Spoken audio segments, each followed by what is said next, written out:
बिहार की जनता तो कुछ हैसियत रखता नहीं रखता है। तुम अपने घर से सीएम बनते हो, सिर्फ अपने यादव परिवार से सीएम बन जाते हो। दिनों वैसे साहब के ऐसे शब्दों का इस्तेमाल करते वक्त तेजस्वी यादव के जिब्बे में कीड़े क्यों नहीं लगते? लेकिन मुसलमानों को नेतृत्व नहीं देना चाहते, ये नहीं चाहते कि मुसलमान में से कोई अच्छा लीडर पनप के आए तो मुसलमानों की हक की बात करे। अभी मैं बिहार के पूर्वी चंपारण के अंतर्गत विधानसभा ढाका में हूं और आपको ऐसी शख्सियत से मुलाकात कराने जा रहा हूं जो काफी चर्चा में आते हैं। और चर्चा हो भी क्यों ना, क्योंकि AIMIM पार्टी पर आरोप लगते हैं कि ये मुसलमानों की पार्टी है, लेकिन उसके कई सारे प्रवक्ताओं को आप देख लीजिए, तमाम जो धाकड़ प्रवक्ताओं को आप सुनते होंगे, देखते होंगे, उनमें ज्यादातर हिंदू समुदाय से है। आपको बता दें कि हमारे साथ बातचीत करने के लिए अभी हमारे साथ में है पंडित मनमोहन झा जी, जो कि बिहार के ही सीतामढ़ी के रहने वाले हैं, और इनसे खास बातचीत करेंगे हम कि ये ढाका विधानसभा में राणा रणजीत सिंह की पक्ष में मतदान के लिए ये घूम रहे हैं, क्या आशीर्वाद मिल रहा है जनता का। सबसे पहले स्वागत है सर आपका। देखिए, मेरा अधिकार और हक बनता है बिहार पे जी। बिहार का मैं बेटा हूँ, बिहार का भाई हूँ। मैं इसी शिवहर लोकसभा क्षेत्र के बेलसन विधानसभा का रहने वाला हूँ। ग्राम चंदौली है मेरा।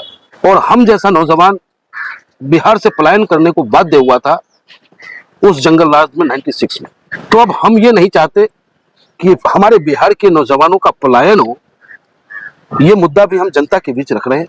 हम ये नहीं चाहते कि बिहार में जिस तरीके से हम हिंदू हम मुस्लिम एक साथ रहते आए, लेकिन वर्तमान में जो सरकारें चल रही हैं वो अलग करने का जो प्रयास कर रहा है, उसके प्रयास को हमें खत्म करते हुए र से राम और र से रहीम हम पढ़े और बिहार के उत्थान में हम दोनों मिलकर के मजबूत भूमिका निभा सके। ये अपील हमारी ढाका के सम्मानित जनताओं से है।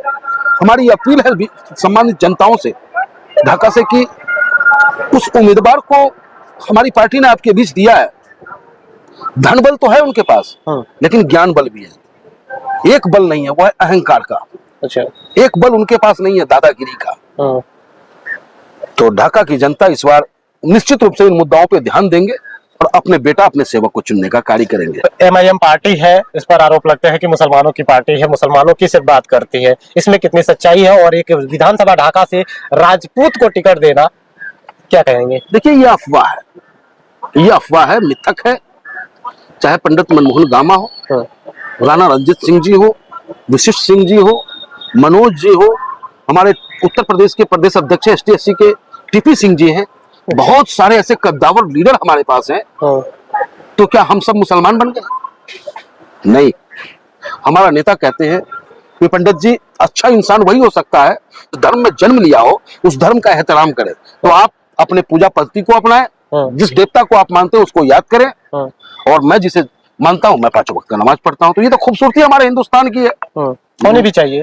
हिंदुस्तान की पहचान क्या है? मंदिर से घंटा बजे, मस्जिद से हो अजान, गुरुद्वारा से गुरुबानी, यही तो प्यारा हिंदुस्तान है। लेकिन माँ भारती को इन भाजपाइयों की काली नजर लग गई है। इनसे बचाना है और राणा रणजीत सिंह जी को जिताना है। अच्छा जी, देखिए एक और चीज है जो काफी अभी चर्चा का विषय बना हुआ है। आपको बता दें कि जो RJD के नेता अगर तेजस्वी यादव जी हैं, उन्होंने अभी आपके जो AIMIM पार्टी के सदर बैरिस्टर असदुद्दीन ओवैसी साहब के बारे में उन्होंने कहा है कि चरमपंथी कह दिया है। इसको लेकर काफी चर्चा हो रही है और डिबेट भी हो रहा है, इस पर क्या कहेंगे। देखिए, बिहार की जनता को यही रिजल्ट मिल गया। बिहार की जनता को यही रिजल्ट मिल गया। क्या वो मुख्यमंत्री बनने लायक है? जो 9वीं फेल व्यक्ति है, पढ़े लिखे और अनपढ़ों में क्या अंतर होता है, यहां भी बिहार की जनता समझ रही है। अरे भैया, बिहार में MBBS करके जो ना भटक रहा है और 9वीं फेल मुख्यमंत्री की कुर्सी पर बैठने के लिए तड़प रहा है, और जो बैरिस्टर है, जो संविधान से हटके एक शब्दों का प्रयोग न करते हो, कहीं भी वायलेंस ना हो उन शब्दों से, किसी को पीड़ा ना पहुंचे, ऐसे शब्दों के इस्तेमाल करने वाले हमारे आदरणीय राष्ट्रीय अध्यक्ष बैरिस्टर असदुद्दीन ओवैसी साहब के ऐसे शब्दों का इस्तेमाल करते वक्त तेजस्वी यादव के जिब्बे में कीड़े क्यों नहीं लग गए? चरमपंथी हो सकते हैं हम? चरमपंथी तो तुम हो, नौकरी के नाम पे पैसे उगाते हो। चरमपंथी तुम हो कि जब रेल मंत्री बनते हो अपने बेटे के नाम पे जमीन लेते हो, जो गरीबों के कमजोरों के हक को मारते हो। चरमपंथी तुम हो, 20% वालों का नाम लेने से तुम डरते हो। हमारा नेता तो समझता है गंगा की तरह है।